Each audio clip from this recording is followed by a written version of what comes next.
Okay, so I've got some instructions before I start to speak. First and foremost, I want to thank all of you for coming out as a fellow co-sponsor. I had a hand in picking who was up here, and I did not offer, I was asked, so I'm not trying to impose anything. In fact, folks asked for me to sit in, but I do want to thank everyone. Also, as you know, for many of you who've been here before, there are index cards being passed around, and so please take an opportunity while folks are talking to write down questions. We're here to interact with you. We can talk to each other all day long. For many of us, it's our jobs. But we want to hear from you, and we want to be able to walk away tonight knowing that members of the community know the truth about matters, but also give us ideas. So please, please take an opportunity to write down questions or comments on the index cards that are being passed around. And so now, why am I on the panel this time? Many of you heard earlier that I wear a bunch of hats in town, right? Probably too many hats to name. But tonight I come talking from a perspective of an advocate and someone who's here to really stress the importance of policy change. I'm not an attorney, that's what Amir does. I don't have a badge or a gun, that's what they do, okay? I stand in the intersection of all of that, of saying we don't always need to engage costly attorneys in litigation. And we don't want these guys to show up other than at a baseball game or a football game. But we as a community have to make sure that one, we hold ourselves accountable, and two, we hold the policymakers accountable. And so I can't miss this opportunity to give you some data, and I really wish that the school district had sent someone. Many of you may know that the ACLU has been a part of a recent case that's going through the school system as it relates to discipline. And so when we have this discussion tonight, we on one hand are talking about arrest, that's the criminal justice system. But on the other hand, we have school discipline. And don't get mistaken, those systems are quite different, but they interact with each other.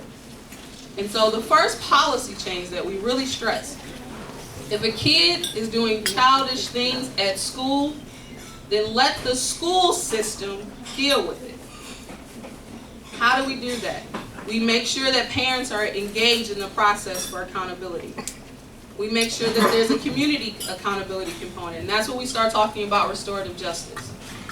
And we make sure that the district is tracking, and that our district does not do a good job. They just don't. They don't do a good job of making sure that we keep account of who they interact with when it comes to school discipline. Those numbers, they say, don't exist, yet they end up in studies that Amir and I use every day, and even our law enforcement officers use every day to make sure that they're doing their job and we're doing our job. But the district doesn't really want to talk about numbers unless they're showing some type of improvement. And what you heard tonight from Dr. Whitaker is that while there was an upward trend of improvement, that's no longer the case. And so it's imperative that the community, yes, it starts at home. Yes, we need parents engaged. All of that is important, but we need policy changes. We heard the chief say that he made an the former chief say that he made an executive decision when civil citation came about, that is what the default response would be. An executive decision. We also know that there are other people who are in executive administrative roles who could do that. And Ms. Shirato told us at an event at P&J a few months ago that in the Escambia County School Districts, it is not an executive order, it's not a mandate, it is optional. It is up for each principal to decide whether or not they want to engage in trauma-informed care, whether they want to be trained in that. Here we've had these agencies tell us that their superiors said no. This order is coming from the top down. And that's what we need here in this community. We need our current chief of police, our current sheriff, our current superintendent and school board to do things from the top down when it comes to implementation with school discipline and arrest. I don't want to harp too much about the arrest side. We've shown improvement. From Chip to the current chief of police, Chief Alexander, Sheriff Morgan, I can tell you, we met with Chip 2 years ago. We met with Chief Alexander. We met with Chief Commander Tharp. They sat down with us. Yet we continually hear the school district say, if you have a meeting, we'll come and we'll talk. Where are they? Spelling bee. At the spelling bee, that's right. Here was an opportunity for them to come and tote, as Paula said earlier, about what they're doing. We've got a community in schools model that's based off of Orlando. Yet we oftentimes hear people at the school say, our community is different. We can't do what other communities do. Yet the communities in school model at CAY is something we got from Orlando. And so we can look to Okaloosa, who ranks the lowest in the state for school-based arrest.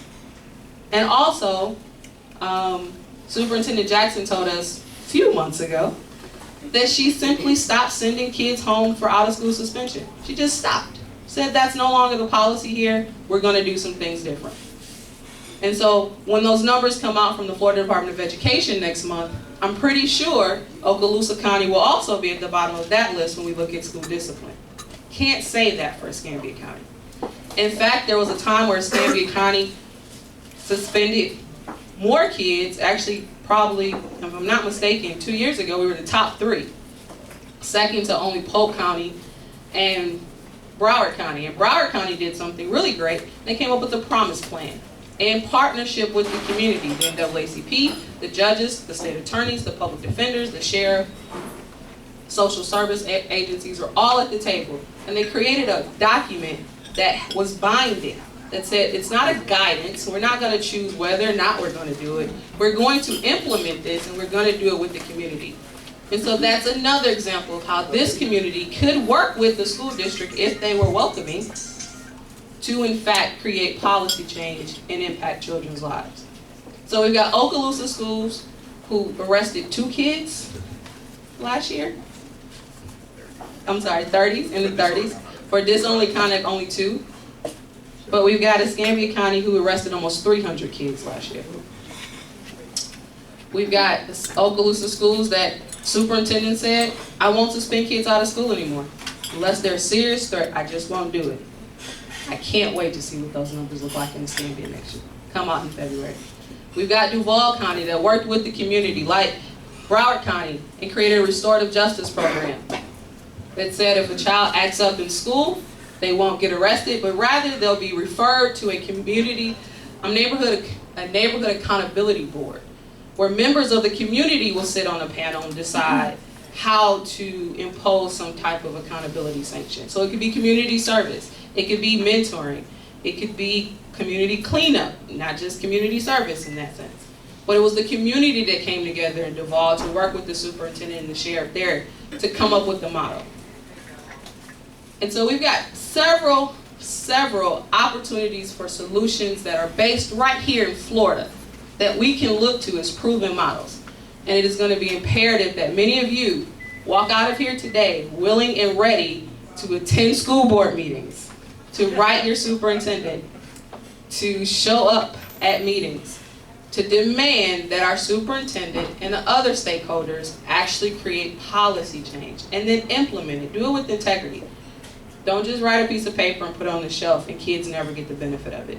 Let's actually make sure that they benefit from it. And the last thing I'll share, Paula asked us to talk about ways that you can engage. So we talked about writing your stakeholders, the superintendent. We talked about meetings. But this session, Senate Bill 490, called Student Discipline, sponsored by Senator Bullard, is the most recent opportunity for us to create statewide sweeping policy change. And so I urge you to look up Senate Bill 490, sponsored by Senator Bullard. I've read the bill, it's somewhat lengthy, but it's good stuff. It says that from here on out, the school board will vote on school discipline policies. They just won't come from the superintendent. And that's important because right now in Escambia County, the ACLU is working with some young people who didn't get an opportunity for due process because the superintendent decided to do something outside of what we're arguing is the law. And so that bill also says that the school district will work to find alternatives to arrest and suspension and expulsion. And I'll leave you with this. You heard about Camelot in the last program, and Camelot is one of our alternative schools. While they are showing some improvement, Camelot's enrollment has increased. Our school district decided instead of keeping other schools open, hiring more teachers, they would increase the enrollment at one of the alternative schools to send more kids there. In 2012, we expelled 73 students. In 2014, we have disciplinary reassigned, meaning send a child to an alternative school, 181 students. So an expulsion, and I can explain this later, looks a lot like disciplinary reassignment. And we're increasing the enrollment numbers at the schools to house these children, when we could be spending that money, that energy and resources on more teachers, on trauma-informed care, on mandates. That's not what our school district's doing. Thank you.